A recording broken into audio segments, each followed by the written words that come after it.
দর্শক, টানা 4 দিনের ছুটিতে পর্যটকদের পদচারণায় মুখর ছিল কক্সবাজার। আমরা সবাই জানি ভ্রমণ পিপাসুদের আনাগোনায় চাঙা হয়ে উঠেছে সেখানে পর্যটন সংশ্লিষ্ট ব্যবসাগুলো। এই বিষয়ে একটু বিস্তারিত তথ্য আমরা জানাতে চাই। আমরা এই মুহূর্তে সরাসরি যেতে চাই কক্সবাজারে আমাদের সহকর্মী এহসান আল কুতুবের কাছে। এহসান, আজ তো ছুটি শেষ হচ্ছে, তো সেক্ষেত্রে পর্যটকদের আনাগোনায় শেষ মুহূর্তে কেমন দেখতে পাচ্ছেন সেখানে?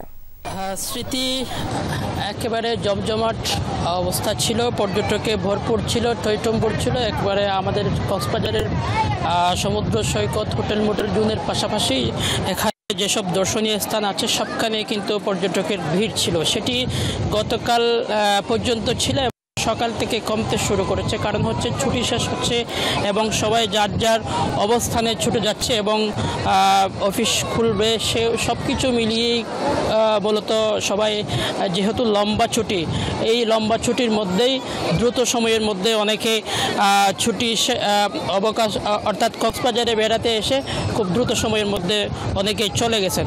সেই কারণেই আজকে আমরা যেই পয়েন্টে আছি এটি হচ্ছে লাবণী পয়েন্ট। এই পয়েন্টটি দেখতে পাচ্ছি আসলে গতকাল এবং এর আগে পুরো এক সপ্তাহ যে পরিমাণ ভিড় ছিল সেই ভিড়টা এখন নেই বললেই চলে, অনেকটা স্বাভাবিকের মতো হয়ে গেছে। আজকে শনিবার, আজকেও কিন্তু যে পরিমাণ পর্যটক দেখা যাচ্ছে হয়তো আগামীকাল হতে হতে আরও কমবে। তবে সাপ্তাহিক ছুটির দিন হিসেবে প্রতি শুক্র শনিবার কিন্তু পর্যটকের চাপ থাকে।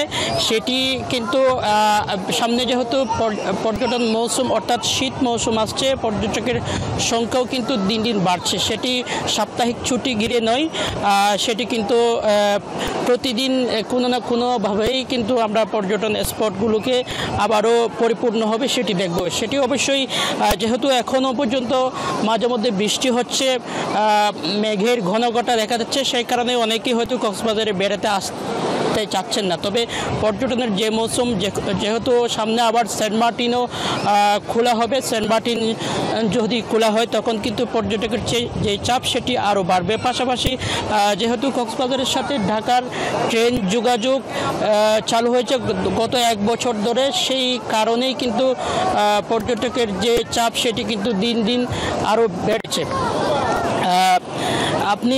আপনাকে একটু দেখাতে চাই, আমার ডান পাশে নিশ্চয়ই দেখতে পাচ্ছেন পর্যটকরা আসলে কক্সবাজারে এখানে এসে পরিবার পরিজন নিয়ে খুব একটি সুন্দর মুহূর্ত কাটাচ্ছে। স্মৃতি, এহসান, অনেক ধন্যবাদ আপনাকে।